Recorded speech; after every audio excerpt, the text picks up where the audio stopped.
आज हम देखते हैं प्रश्न। तो इनमें क्या है, गणराज्य शब्द से तात्पर्य है। गणराज्य शब्द से क्या तात्पर्य है, तो गणराज्य शब्द से राज्य का प्रमुख निर्वाचन के आधार पर प्राप्त करता है। राज्य का प्रमुख निर्वाचन के आधार पर प्राप्त करता है, गणराज्य शब्द से तात्पर्य है।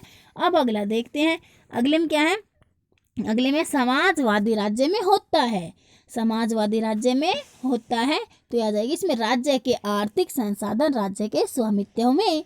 राज्य के आर्थिक संसाधन राज्य के स्वामित्व में। अब अगला देखते हैं, अगले में क्या है, अगले में भारत में सार्वभौमिक मताधिकार आयु है। भारत में सार्वभौमिक मताधिकार आयु है तो 18 वर्ष पूर्ण करने के बाद, 18 वर्ष पूर्ण करने के बाद मताधिकार आयु। अब अगला, अगले में क्या है, अगले में है भारतीय संघ की राजभाषा है। भारतीय संघ की राजभाषा है तो इसमें ये हिंदी, भारतीय संघ की राजभाषा है हिंदी।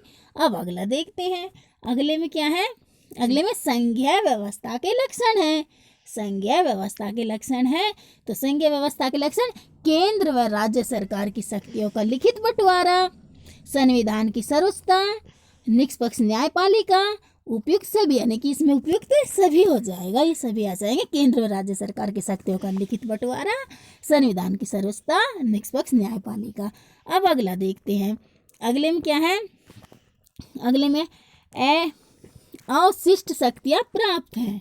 अवशिष्ट शक्तियाँ प्राप्त हैं तो इसमें ये विधायिका को, अवशिष्ट शक्तियाँ प्राप्त हैं विधायिका को, इसमें भी आंसर सही हो जाएगा। अब अगला देखते हैं, अगले में क्या है, अगले में संविधान सभा ने राष्ट्र ध्वज अपनाया था। संविधान सभा ने राष्ट्र ध्वज अपनाया था तो 22 जुलाई 1947 को, 22 जुलाई 1947 को, यानी कि इसमें भी आंसर सही हो जाएगा।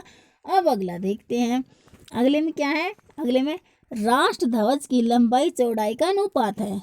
राष्ट्र ध्वज की लंबाई चौड़ाई का क्या अनुपात है, तो 3:2, 3:2 है। अब अगला देखते हैं, अगले में क्या है, अगले में राष्ट्रीय चिन्ह का आधार में लिखित है। राष्ट्रीय चिन्ह का आधार में लिखित है सत्यमेव जयते। राष्ट्रीय चिन्ह का आधार में लिखित है सत्यमेव जयते। अब अगला देखते हैं, अगले में क्या है, राष्ट्रगान जन गण मन लिखा गया है। राष्ट्रगान जन गण मन लिखा गया है तो ये आ जाएगी इसमें रविंद्रनाथ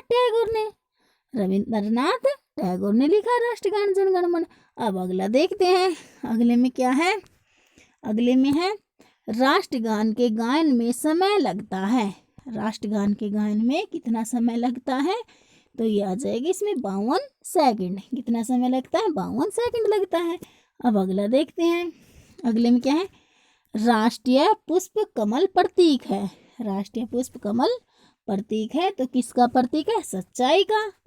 राष्ट्रीय पुष्प कमल किसका प्रतीक है, सच्चाई का। अब अगला देखते हैं, अगले में क्या है, भारत के संविधान में कितने मौलिक अधिकार हैं। भारत के संविधान में कितने मौलिक अधिकार हैं, तो कितने मौलिक अधिकार हैं, 6।